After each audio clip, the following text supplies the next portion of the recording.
Dans cette vidéo, bonjour tout le monde, j'aurai le plaisir de vous présenter les différentes formes d'application de la vision par ordinateur ou en anglais le computer vision.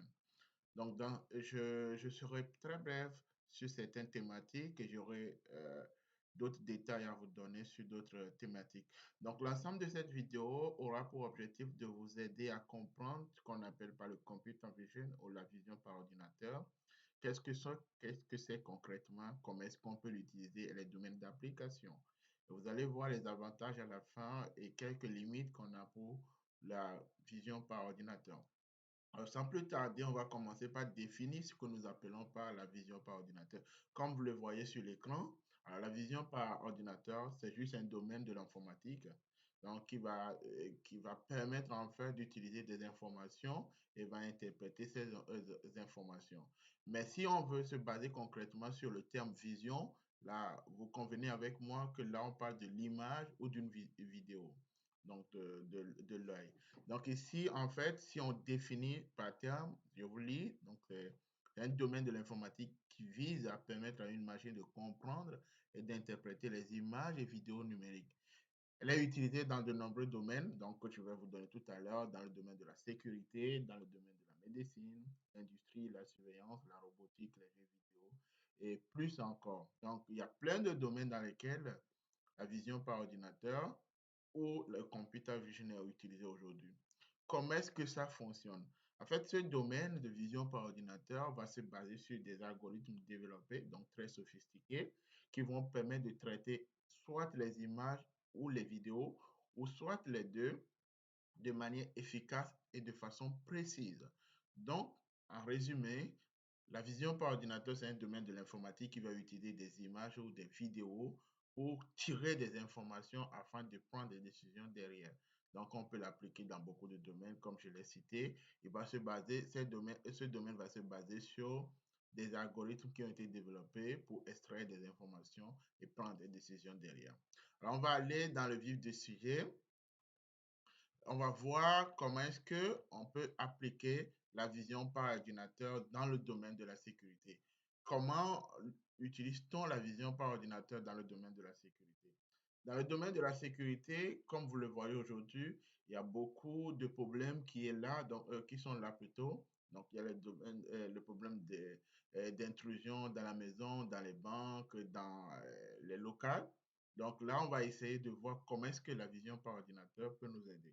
Alors, on a plusieurs formes d'utilisation de vision par ordinateur dans le domaine de la sécurité. Le premier élément, c'est qu'on peut utiliser la vision par ordinateur pour la reconnaissance faciale. Donc, on suppose que dans une maison ou dans une banque ou dans un local, il y a seulement certaines personnes qui sont spécifiées à rentrer dans le local.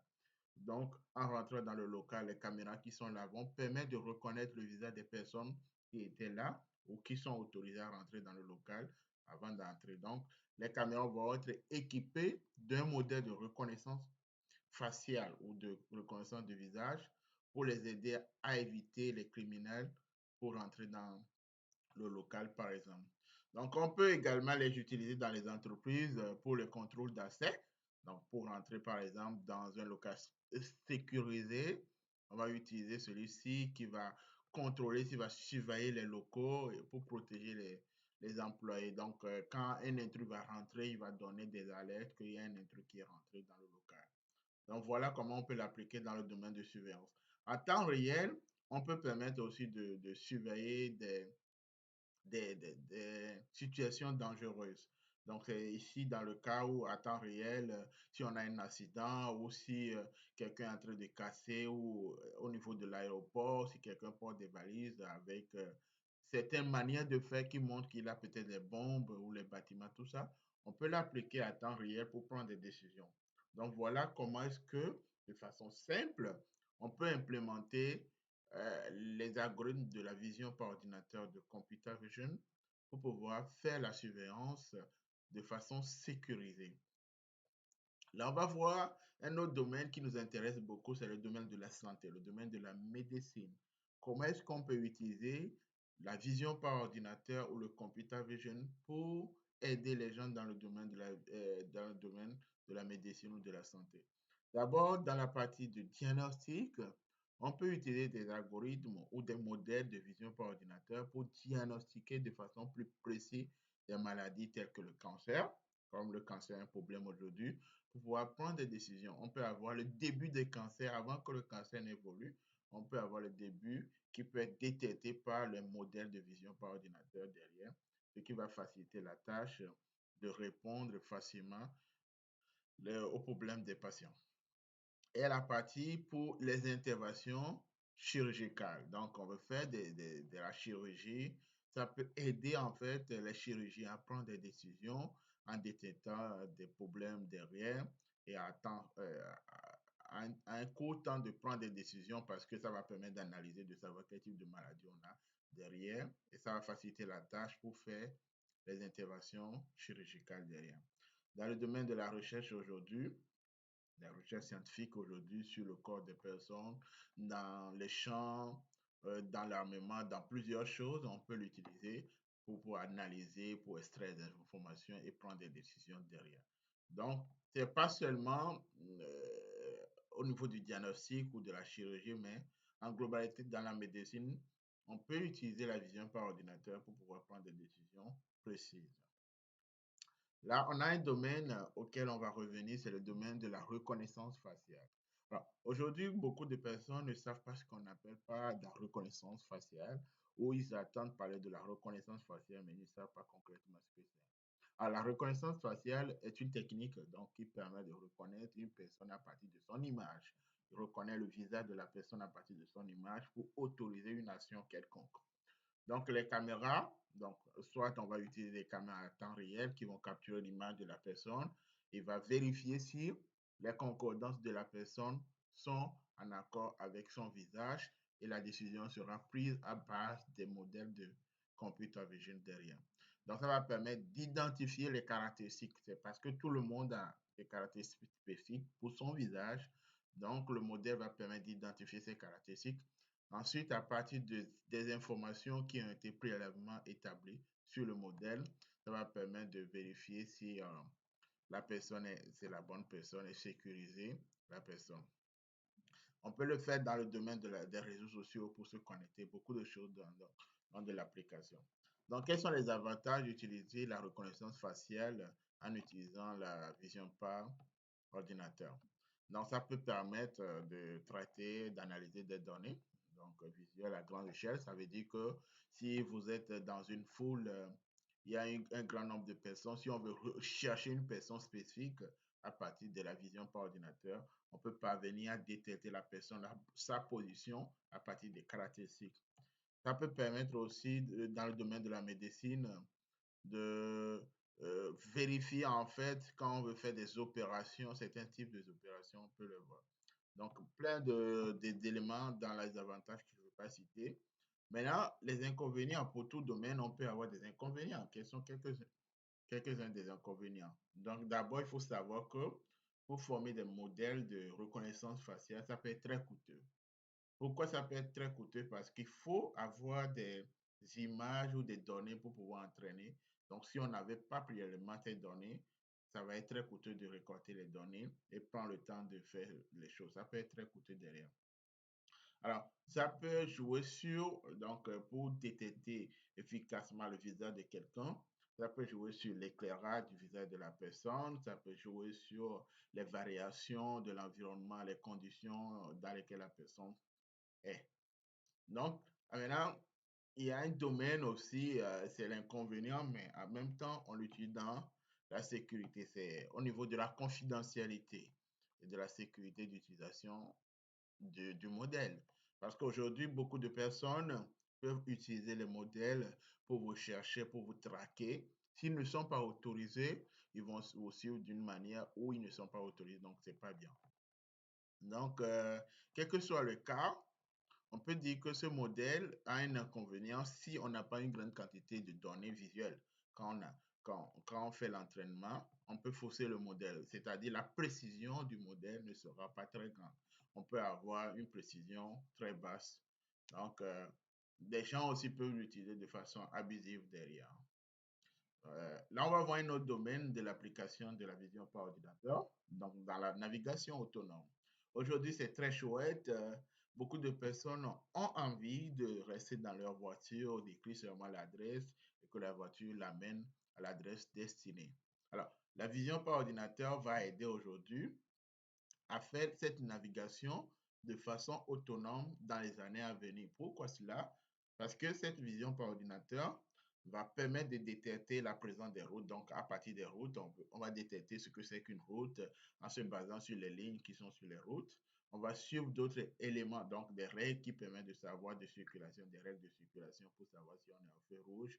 Il va prendre des panneaux pour savoir que, OK, à partir de ces panneaux, je peux augmenter la vitesse ou diminuer la vitesse. Il y a tellement des informations derrière qui vont faciliter la tâche à la prise de décision de la voiture, donc faire la conduite autonome derrière. Là, aujourd'hui, pour faire la surveillance de beaucoup de choses, des champs et beaucoup de choses, les artistes, pour surveiller des zones à risque et tout ça, on utilise beaucoup des drones parce que c'est moins coûtant et puis ça fait bien l'affaire derrière. Alors, dans les conduites autonomes aussi, il suffit d'envoyer un drone équipé d'un modèle de reconnaissance, donc de computer vision ou de vision par ordinateur, qui va permettre de cartographier, par exemple, une zone donnée, qui va repérer certains éléments dans la zone. Si on veut vérifier si, par exemple, il y a des personnes, des maisons, des piscines, des terrains libres et tout ça, ça va collecter des informations, en gros, avec une grande précision, parce que le modèle a appris à collecter les informations auxquelles on lui a donné la décision d'aller prendre. Également, il y a un domaine aussi qui va être marrant dans les avenirs. Ça a déjà commencé en Chine et dans d'autres pays qui sont en test. C'est le domaine de la livraison autonome. Donc aujourd'hui, vous commandez vos trucs. Dans la nuit, vous avez envie d'avoir le truc à 4 heures du matin. Les gens dorment, ils sont fatigués. Un robot, lui, on lui donne seulement les coordonnées. Il sait comment reconnaître les valeurs à partir des entraînements des modèles de computer vision ou de vision par ordinateur. Il va aller chercher le produit en question en se basant sur les informations qui lui arrivent. Et à partir de ces produits, il va aller faire le déplacement en prenant l'adresse que la personne a mis dans sa commande et il va faire la livraison de façon directe et le colis sera livré rapidement. Alors, quand on quitte le domaine de conduite autonome en se basant soit sur les drones, les voitures, autre chose, on peut voir la reconnaissance d'objets. Parce que quand on parle de reconnaissance faciale, on parle que du visage. Maintenant, pour des objets spécifiques, comment ça se passe? Alors, la reconnaissance d'objets, il y a plusieurs manières de faire la reconnaissance d'objets. Qu'est-ce que c'est concrètement que la reconnaissance d'objets? Alors, la reconnaissance d'objets, c'est un domaine de computer vision ou de vision par ordinateur. Lui va consister à identifier un objet spécifique dans une image ou dans une vidéo. Elle va utiliser des informations apprises pour identifier l'objet et dire, OK, l'objet a été détecté, voilà où se trouve l'objet. Il va localiser l'objet et ça va permettre, par exemple, d'éviter les fraudes, permettre, par exemple, de jouer sur la sécurité, de vérifier beaucoup de choses derrière. Donc, les domaines d'application sont vastes. On peut l'utiliser dans la sécurité des choses, dans la prise de décision pour faire les classifications. Ça veut dire que si vous avez beaucoup d'objets et vous voulez les classer facilement, vous pouvez, à partir des modèles de reconnaissance d'objets, euh, classer vos objets facilement. Donc, le modèle se base essentiellement sur le deep learning ou l'apprentissage à profondeur pour faire les choses. Donc, j'irai plus en détail dans les applications que je ferai, mais là, cette présentation a pour but de vous donner une vision globale de ce que c'est que la vision par ordinateur, comment est-ce qu'on peut l'utiliser et quelles sont les applications qui sont derrière le domaine. Là, on a un domaine aussi, donc là, on a dit reconnaissance d'objets tout à l'heure. Après la reconnaissance d'objets, on peut avoir d'autres types d'applications. Donc, on peut reconnaître un objet, mais il faut prendre des décisions. Mais on peut aller plus loin, c'est le fait de suivre l'objet. Donc, si l'objet est en mouvement, on peut suivre l'objet. Donc, le suivi d'objets et l'analyse des objets en mouvement est très bien aujourd'hui parce que si vous voulez suivre quelqu'un qui a volé un objet ou une fuite, un voleur, n'importe quoi derrière qui est en mouvement, vous pouvez le suivre avec les modèles de reconnaissance d'objets ou de suivi d'objets derrière qui sont très performants aujourd'hui, qui peuvent vous aider à prendre des décisions. Aujourd'hui, les voitures peuvent être équipées pour suivre un objet spécifique ou des objets spécifiques dans l'avenir.